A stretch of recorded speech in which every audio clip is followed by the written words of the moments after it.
Welcome back to All Things Creepy. I'm your host, Micah James. And I'm not going to lie, it's taking me a little bit longer than I thought to write my script for my next researched episode. And I bring that up because I know I read some scary stories last week, but I wanted to read another scary story this week, hopefully to get a bunch of us into the holiday spirit. And this one is called Smee by A.M. Burridge. Apparently, way back in the day, people would trade ghost stories, and Smee is just one example. A Christmas Carol is another example of it, with Scrooge being visited by three ghosts of Christmas, the ghosts of Christmas past, present, and future. So this is a different one. This one takes place on Christmas Eve and has to do with a game of hide and seek. Now, this is a longer story, so I don't want to waste any more of your time. So let's read Smee by A.M. Burridge, shall we? No, said Jackson with a deprecatory smile. I'm sorry. I don't want to upset your game. I shan't be doing that because you'll have plenty without me. But I'm not playing any games of hide and seek. It was Christmas Eve and we were a party of 14 with just the proper leavening of youth. We had dined well. It was the season for childish games and we were all in the mood for playing them. All, that is, except Jackson. When somebody suggested hide and seek, there was a rapturous and almost unanimous approval. His was the one dissentient voice. It was not like Jackson to spoil sport or refuse to do as others wanted. Somebody asked him if he were feeling seedy. No, he answered. I feel perfectly fit, thanks. But, he added with a smile which softened without retracting the flat refusal, I'm not playing hide and seek. One of us asked him why not. He hesitated for some seconds before replying. I sometimes go and stay at a house where a girl was killed through playing hide and seek in the dark. She didn't know the house very well. There was a servant's staircase with a door to it. When she was pursued, she opened the door and jumped into what she must have thought was one of the bedrooms. And she broke her neck at the bottom of the stairs. We all looked concerned, and Mrs. Fernley said, How awful! And you were there when it happened? Jackson shook his head very gravely. No, he said, but I was there when something else happened. Something worse. I shouldn't have thought anything could be worse. This was, said Jackson, and shuddered visibly.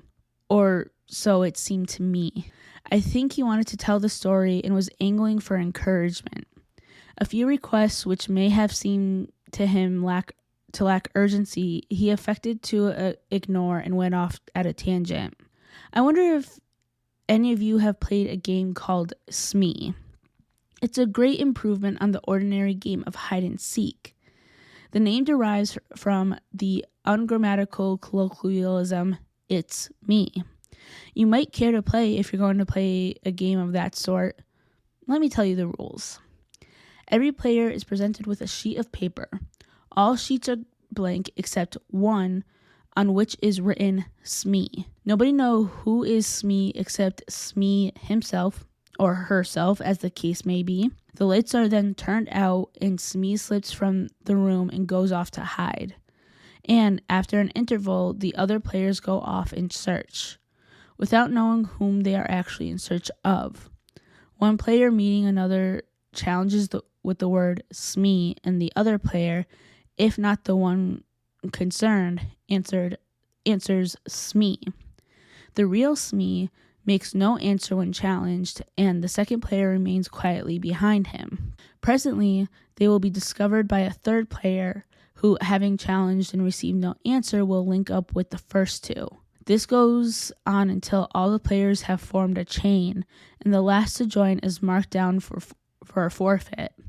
It's a good, noisy, romping game, and in a big house, it often takes a long time to complete the chain.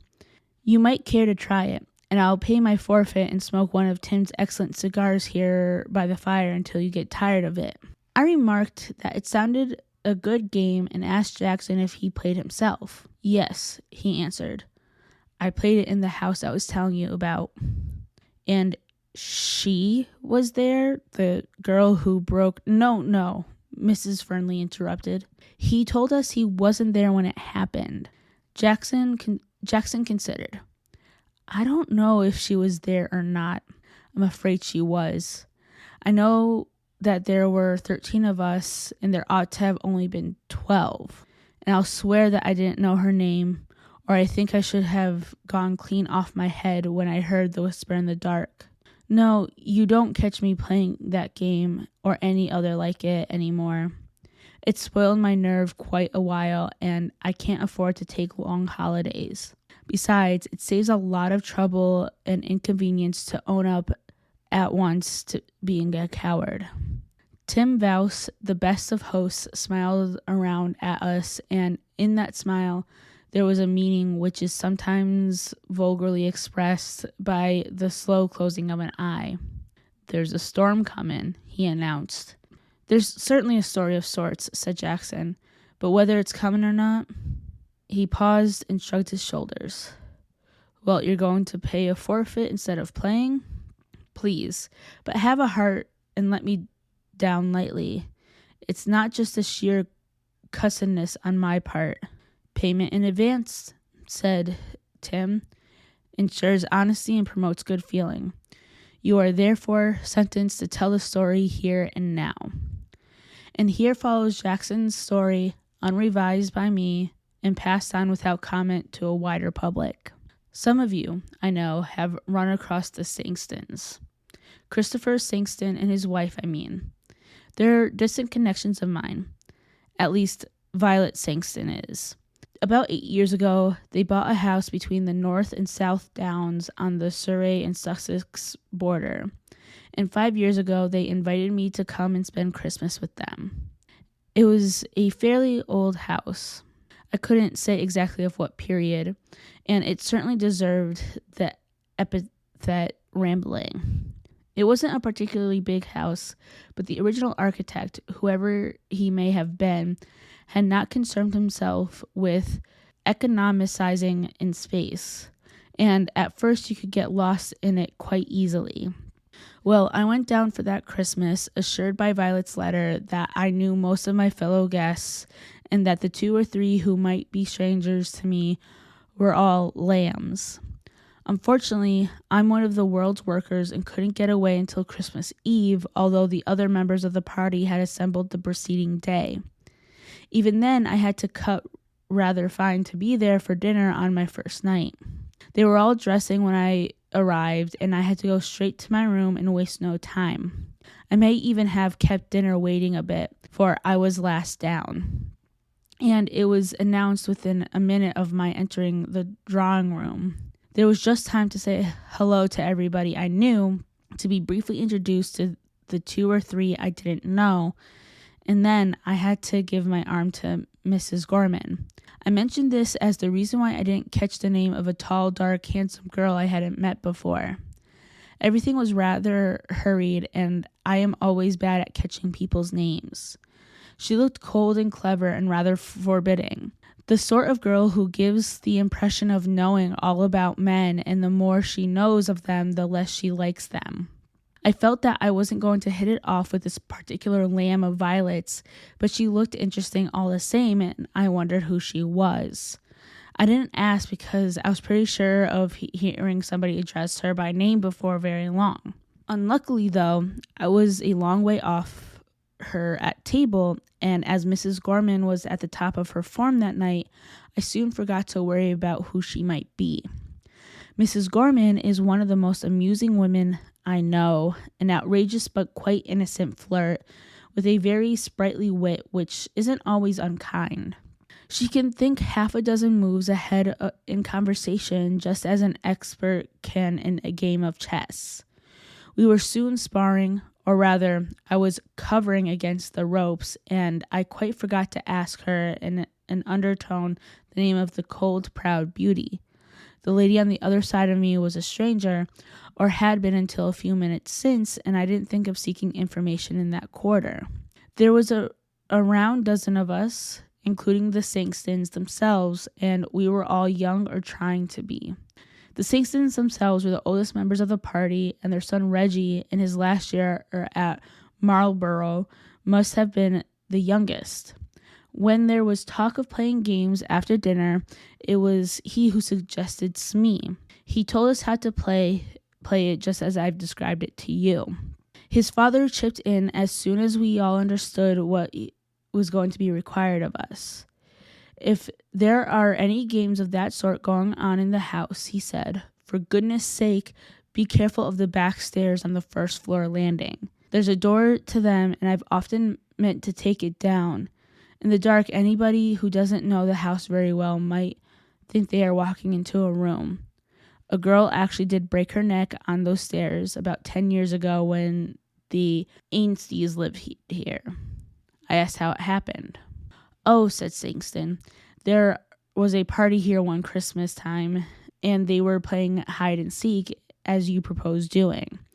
The girl was one of the hiders. She heard somebody coming and ran along the passage to get away and opened the door of what she thought was a bedroom, evidently with the intention of hiding behind it while her pursuer went past. Unfortunately, it was the door leading to the back stairs, and the staircase is as straight and almost as steep as the shaft of a pit.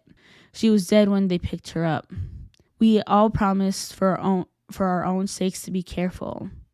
Mrs. Gorman said that she was sure nothing could happen to her since she was insured by 3 different firms, and her next of kin was a brother whose consistent ill luck was a byword in the family. You see, none of us had known the unfortunate girl, and as the tragedy was 10 years old, there was no need to pull long faces about it. Well, we started the game almost immediately after dinner. The men allowed themselves only 5 minutes before joining the ladies, and then young Reggie Sangston went round and assured himself that the lights were out all over the house except the servants' quarters and in the drawing room where we were assembled. We then got busy with 12 sheets of paper, which he twisted into pellets and shook them up between his hands before passing them around. 11 of them were blank, and Smee was written on the 12th. The person drawing the latter was the one who had to hide. I looked and saw mine was blank. A moment later, out went the electric lights, and in the darkness, I heard somebody get up and creep to the door. After a minute or so, somebody gave the signal, and we made a rush for the door. I, for one, hadn't the least idea of the party who was Smee. For 5 or 10 minutes, we were all rushing up and down passages and in and out rooms, challenging one another, answering, Smee? Smee! After a bit, the alarums and excursions died down, and I guessed that Smee was found. Eventually, I found a chain of people all sitting still and holding their breath on some narrow stairs leading up to a row of attics. I hastily joined it, having challenged and been answered with silence, and presently 2 more stragglers arrived, each racing each other to avoid being last. Sangston was one of them. Indeed, it was he who was marked down for forfeit, and after a little while he remarked in an undertone, I think we're all here now, aren't we? He struck his match and looked up the shaft of the staircase and began to count.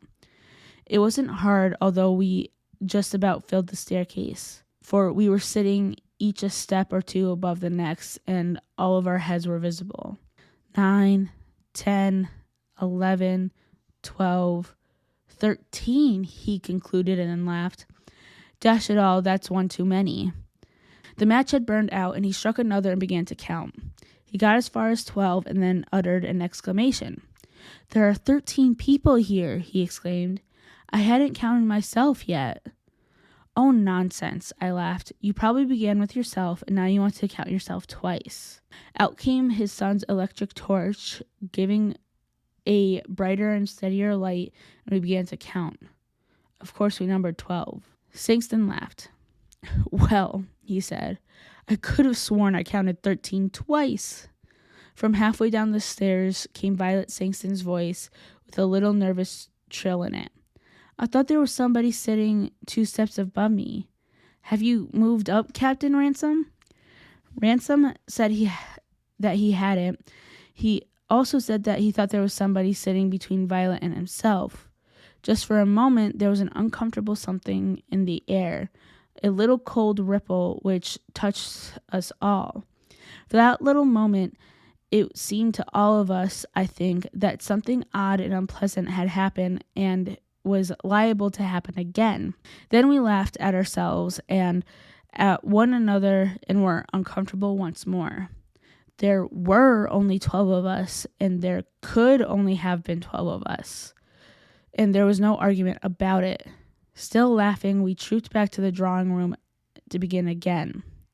This time I was Smee, and Violet Sangston ran me to earth while I was still looking for a hiding place. The round didn't last long, and we were a chain of 12 within 2 or 3 minutes. Afterwards, there was a short interval. Violet wanted a wrap fetched for her, and her husband went up to get it from her room.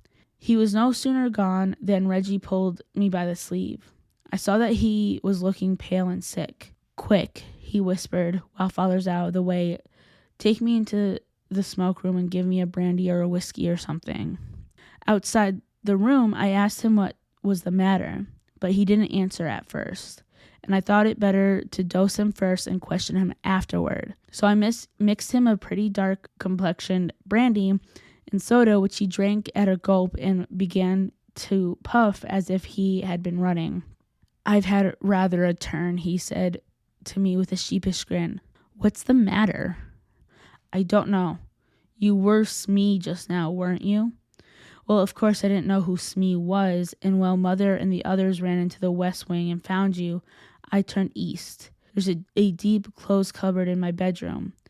I marked it down as a good place to hide when it was my turn, and had an idea that Smee might be there. I opened the door in the dark and felt around and touched somebody's hand. "Smee?" I whispered, and not getting an answer, I thought I had found Smee.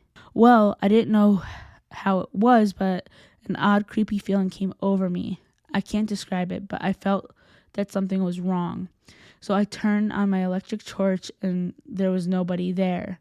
Now I swear I touched a hand, and I was filling up the doorway of the cupboard at the time so nobody could get out past me. He puffed again. "What do you make of it?" he asked. "You imagine that you had touched a hand," I answered naturally enough. He uttered a short laugh. "Of course I knew you were going to say that," he said. "I must have imagined it, mustn't I?" He paused and swallowed. "I mean, it couldn't have been anything else but imagination, could it?" I assured him that it couldn't, meaning what I said, and he accepted this, but rather with the philosophy of one who knows he is right but doesn't expect to be believed. We returned together to the drawing room, where by that time they were all waiting for us and ready to start again. It may have been my imagination, although I'm almost sure it wasn't, but it seemed to me that all the enthusiasm for the game had suddenly melted like a white frost in strong sunlight. If anybody had suggested another game, I'm sure we all had been grateful and abandoned Smee. Only nobody did. Nobody seemed to like to. I, for one, and I can speak for some of the others too, was oppressed with the feeling that there was something wrong. I couldn't have said what I thought was wrong. Indeed, I didn't think about it at all, but somehow all the sparkle had gone out of the fun, and hovering over my mind like a shadow was the warning of some sixth sense, which told me that there was an influence in the house which was neither sane, sound, nor healthy. Why did I feel like that? Because Sangston had counted 13 of us instead of 12, and his son had thought that he had touched somebody in an empty cupboard. No, there was more in it than just that. One would have laughed at such things in an ordinary way, and it was just the feeling of something being wrong which stopped me from laughing. Well, we started again, and when we went in pursuit of the unknown Smee, we were as noisy as ever, but it seemed to me that most of us were acting.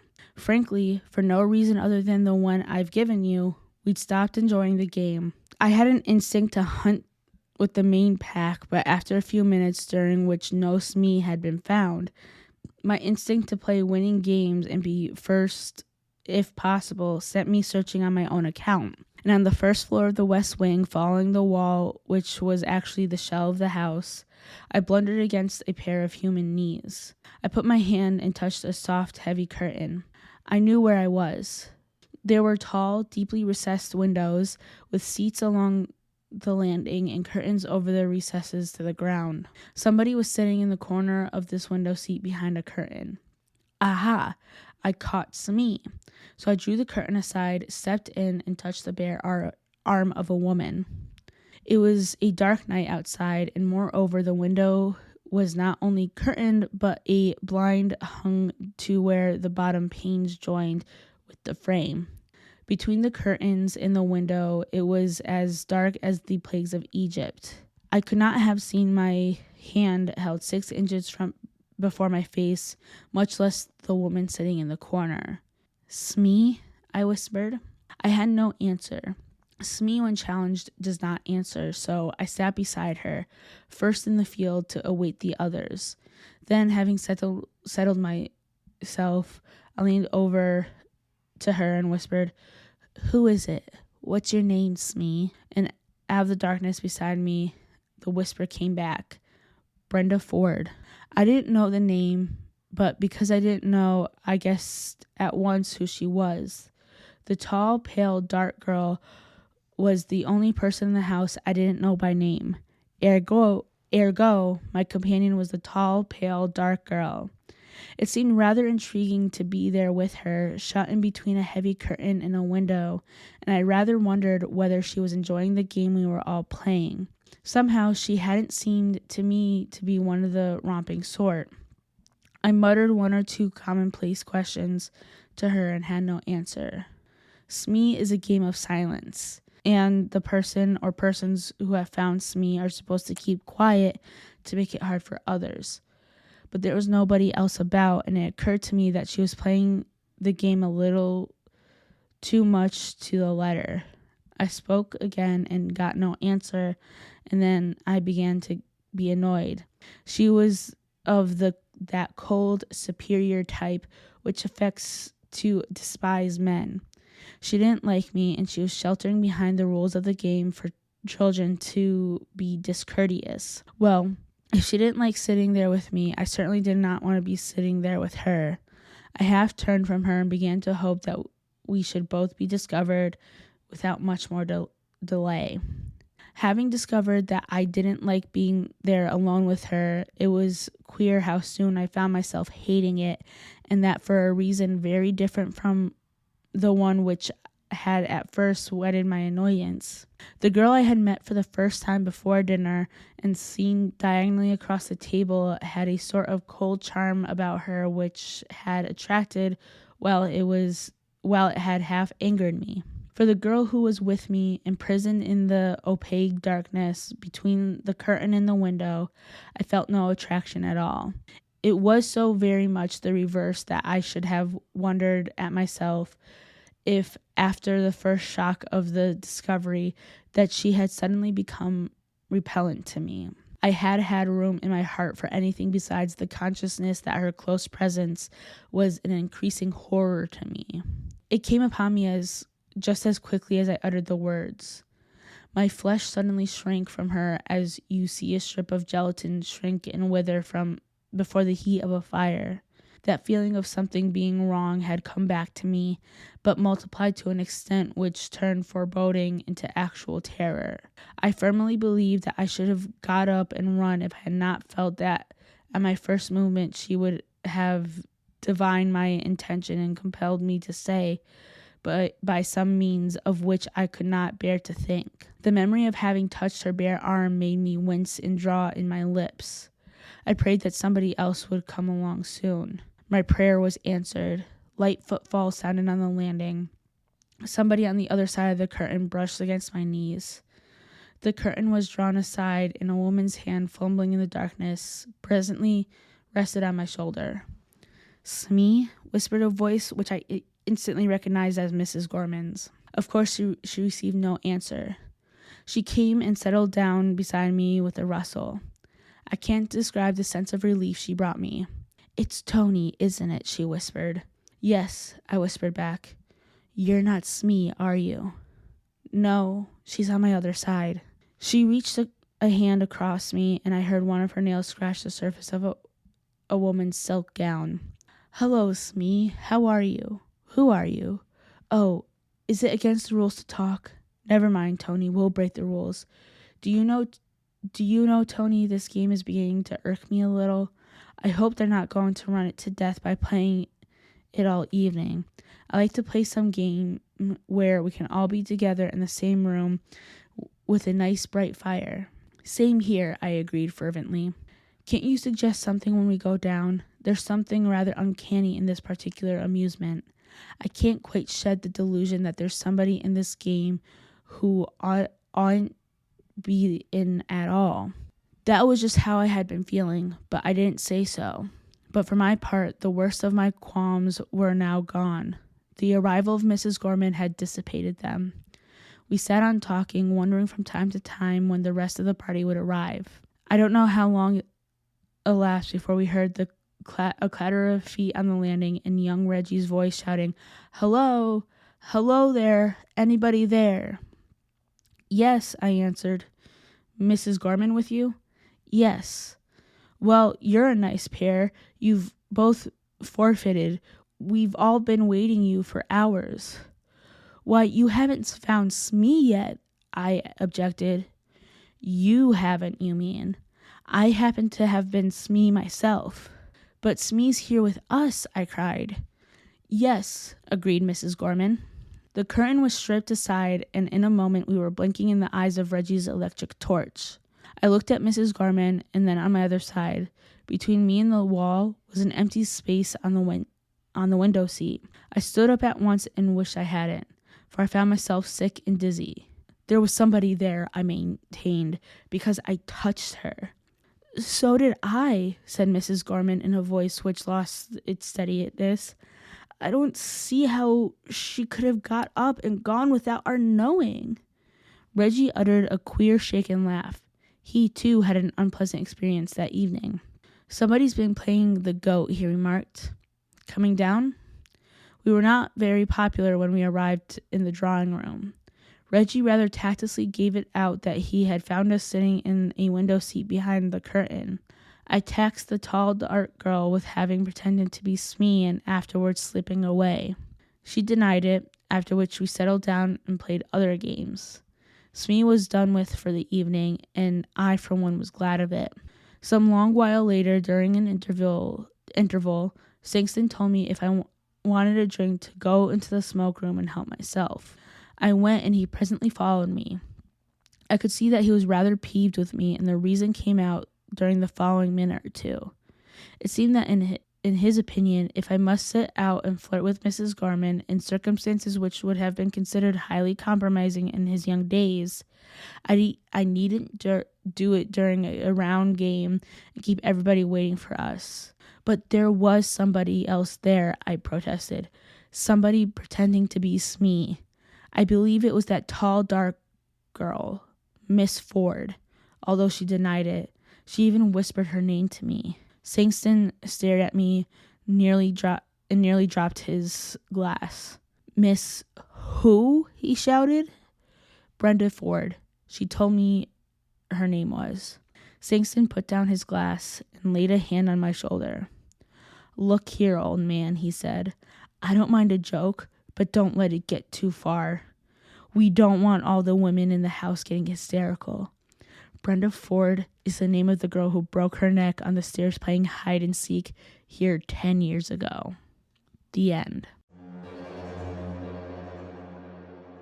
Okay, so next week I promise to actually have an episode for you.